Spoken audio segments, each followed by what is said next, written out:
What's up YouTube, welcome back to another video. This is Tazveerform who reacts to calisthenics videos, and yeah, we got, reaction battles. We're just gonna put aside because too much of talking and planche, dynamics. So we're just gonna be postponing that for a while.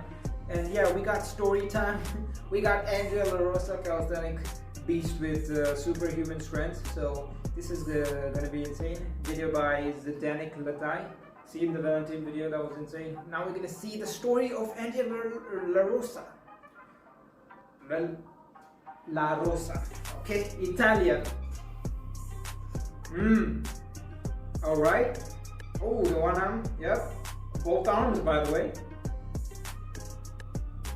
Yo, his biceps are insane, bro. People say he takes steroids. Andrea Larosa is one of the legends who really pushed capabilities of what human body can do to a next level. Alright. Let's see how this Italian beast accidentally started his calisthenics journey, which later on made him become a well-known athlete around the whole world. Italia. Hello.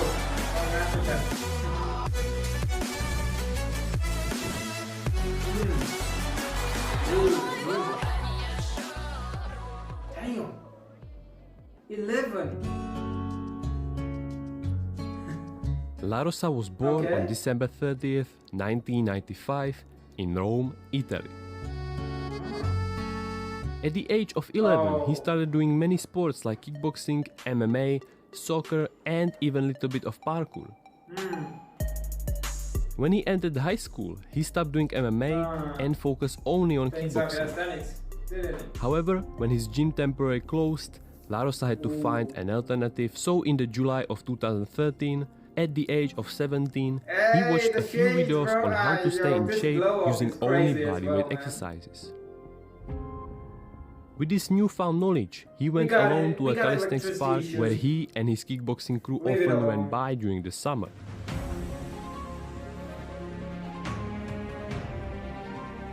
He performed there bed form pull-ups, bench dips, chin-ups, push-ups and squats to maintain his form and even become better than other members from the gym. Once the gym reopened in September, Larosa's routine consists of kickboxing twice a week and calisthenics workouts also twice a week, which continued for another year until the gym permanently closed. Now they're easy.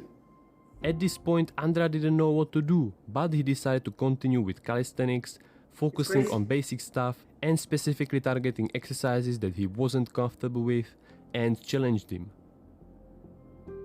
He enjoyed being outside in the sun, breathing fresh air and staying in shape by doing exercises that brought him joy. Larosa found that utilizing his free time in this manner was the most fulfilling way to make the most of his days. During this period, Larosa didn't have any inspiration. His main goal was just to improve and become a better version of himself. In the beginning of his fitness journey, one of Larosa's friends noticed that he didn't have a social media account where he could share his workouts. Initially, Andrea hesitated about it, but in the end he created his YouTube channel, and little did he know that this decision would play a significant role in his rise to fame. Right after 1 month of training, he posted his first video capturing his progress. Larosa already gained an enormous amount of strength, allowing him to rep out handstand push-ups, back lever pull-ups and various advanced variations of basic exercises.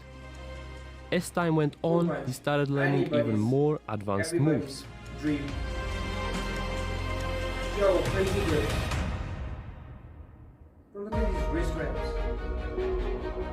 In 2014, he learned his most favorite skill, the planche, after only a few months of training, and not only with the normal grip, but he could do it already with few other crazy hands placements, following by straddle Maltese, tiger bend handstand push-ups, his famous IC thanks to his flexibility and compression, and now the impossible. After only 2 years of training in 2015, he started doing one arm planche, which was crazy.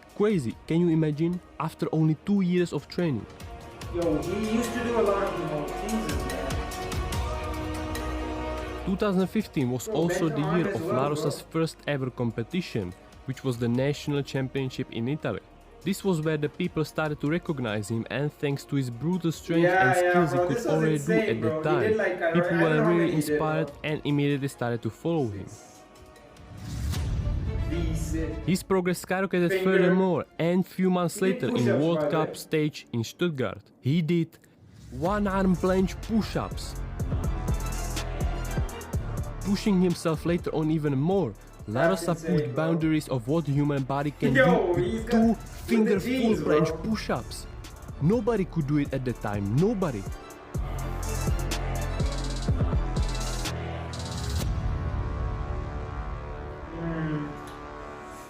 Statics is nothing in front of dynamics. In 2016, Andrea started learning dynamic skills, which was caused by the evolution of the sport itself. Because outside of Italy, calisthenics competitions started to be more about a combination of dynamics and static movements. So Andrea tried to go with the trend, because to this point a Massa 360 was the only dynamic move he really was able to do every time. He quickly learned basic dynamic moves like double swing 360, swing 540, shrimp flip or ganger, but he never used them in the competitions. The years 2017 and 2018 were really challenging for Andrea because he had several injuries during these years. During one session he fell from P-bars and suffered a severe shoulder dislocation. He managed to put it back in place, as this wasn't his first time because Larosa has naturally loose joints due to his genetics. However, this particular one was the most severe. For weeks he couldn't move his arm at all. Even after regaining some strength, he felt a constant fear of the shoulder dislocating again, which made him avoid any exercise that could possibly cause it. This injury took him a long time and effort to fully heal and regain his previous level of strength. He broke his finger, although not during training, but still it led him to stop practicing the planche on two fingers. He also injured his foot and wrist, which occurred at the beginning of 2017. The whole February he spent on strengthening his body through dumbbell exercises. In March he did light skill trainings, and in April he already participated in the Italian Got Talent show with his calisthenics team.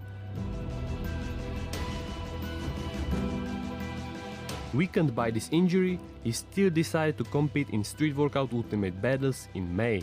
As he said, "I wanted to push myself," and that's exactly what he did.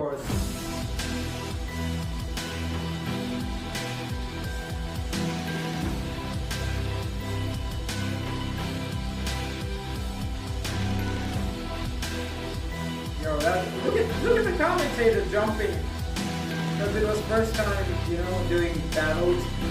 These were like first battles, bro. Look at that. Look at the madness. This is where Larosa competed against many famous names like Daniel Slizans or Viktor Kamenov, which was a legendary battle. Man, this guy is already moving, man. Oh god, you gotta be kidding me, man. Look at the bicep, bro. He's about to snatch off. After Larosa's performance in Street Workout Ultimate Battles 1 and even 2, a lot of people criticized his form of his one-arm front level, for example. He did, but with both arms, which was something amazing and not many people could do it. Even nowadays there are not many athletes capable of that.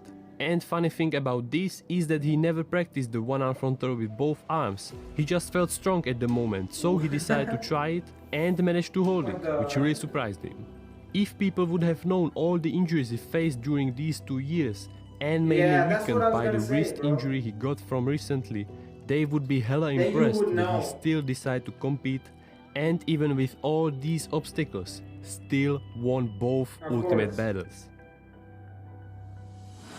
So the reason why he stopped doing dynamics wasn't really caused by them, but from the fear of injuring himself again and not being able to work out for a month. Also, one thing that needs to be mentioned is that in Italy there are almost no parks for dynamics. In northern Italy the situation is a little bit better, but the more you go south, the worse it gets. This is the main reason why people in Italy usually don't do dynamics in competitions, because they don't have a good setup to train them. And secondly, judges don't really give points for dynamics. and are more focused on Like statics he was and born good with form. rings, man. Larosa Oh, even he's said always that on he rings. accidentally broke an entire pull-up bar setup while performing dynamic moves. One of his videos on Instagram captures the crazy instability of the setup he later on broke. Larosa's dedicated month of training with dumbbells proved to be really useful because not only did he experience feeling stronger, but he also noticed significant muscle growth which made him incorporate weightlifting exercises into his routine, what was a thing he never did before. From 2015 to 2018, he won many international competitions as well as several local ones. Unfortunately, he has decided to retire from competing. His focus now lies on maintaining his health and physique, but still trying to become a better version of himself. However, he no longer pursues extreme training for those competitions, as nowadays his health and ability to work are his top priorities. When it comes to work, he earns money from calisthenics coaching, from YouTube, and also sponsorships from companies like Prozis back in the day, which now a few years back has replaced company called Foodspring. Andrea is also very careful about what he eats, which wasn't always the case, especially in the first few years of his training. He started to take whey protein, all different types of multivitamins, a pre-workout supplement when he wants to do a really tough workout, post-workout and many other things. He's now around 65 kgs while being 165 centimeters tall. Sadly, in December of 2022, he had a bad luck and torn his pec. But don't worry, he is slowly but surely recovering his previous strength. And he has done his first Maltese, by the way, as well. That's insane. He can do Maltese as well now, on weights. That's crazy. Andrea in his free time also loves to ride on his motorbike, so let's wish him many happy and safe kilometers. And guys, that was the story of Andrea Larosa, which raises a really interesting question for which we will never know the answer. This was after the pec tear. Where would he be if the kickboxing gym had never closed? Ooh. Would he be in the boxing ring? He would be boxing with someone right now. I don't know, man. He could be boxing right now. Like his body is pretty buff, you know, like if he goes boxing, like, you know, yo, what's up, man? What's up, bro? Huh? Who you talking? This is Larosa. Yo. Yeah, man, this was insane story, bro. Yo, I never knew that when he battled with Victor Kamenov, he was on an injury after injury and he still came to the battle. Of course, I've seen many videos where people are saying about his form and everything. But now, yo, if you know what happened, then I'm sure you didn't talk about the form, because, yo, that's insane. You got so many injuries and you still show up at the battle. How stupid is that?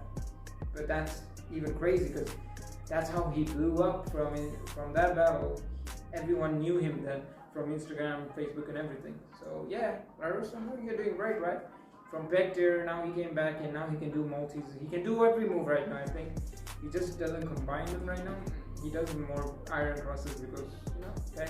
So yeah, this was a good video, and yeah, I'll see you guys next video. Until then, yo, train safe and stay consistent. If you have injury, just chill, bro. Just don't be Larosa like, yo, I'm gonna go and compete, bro. I mean, if you wanna go, but there are high chances you can get injured again, so train safe. Yeah, see you guys, bye.